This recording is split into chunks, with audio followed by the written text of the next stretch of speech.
Good morning. What if you want to take a trip and get out of this world a little bit, but you can't leave your house? What do? Well, there are a number of options.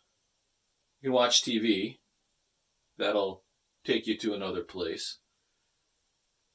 One thing that people do that I don't do, recreational chemicals. I'm not suggesting that. My imagination is pretty good all on its own. I can't imagine what it would be like if it was recreationally enhanced. The third thing, and I think this is my go-to, is reading. Maybe you noticed the clue yesterday. I'm going through the Narnia Chronicles again, and I'm finding it very delightful. You might say, yeah, but Pastor, if you read something and it takes you to another world, you still got to come back and live in this messed up place that we're in. Unless, of course, what you're reading points you to reality. In The Lion, the Witch, and the Wardrobe, Edmund is one of the 4 children who enters Narnia through a wardrobe. And he's a stinker. He is rebellious, he's got a bad attitude, and he betrays his own family. The Christ type, or the Christ character, if you will, in Narnia is Aslan, a lion.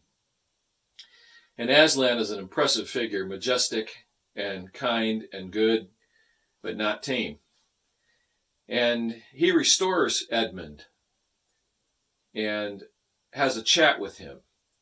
And there's a place where it says this: the witch is accusing Edmund, and she says, "You have a traitor there, Aslan," said the witch.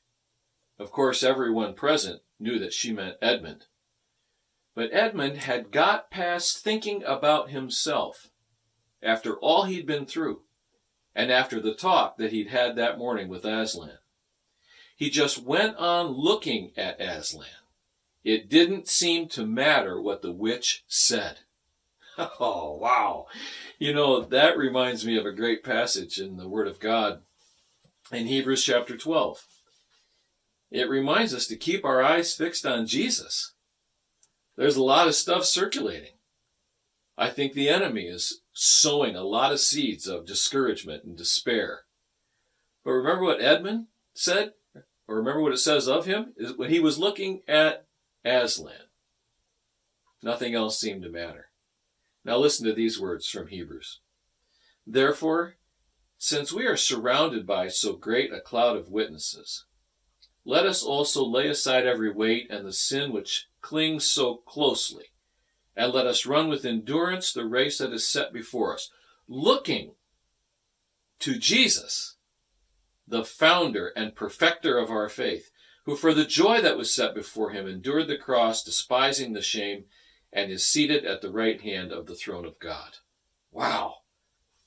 Keep your eyes fixed on Jesus today, and it's amazing how the things of this world will grow strangely dim in the light of his glory and grace.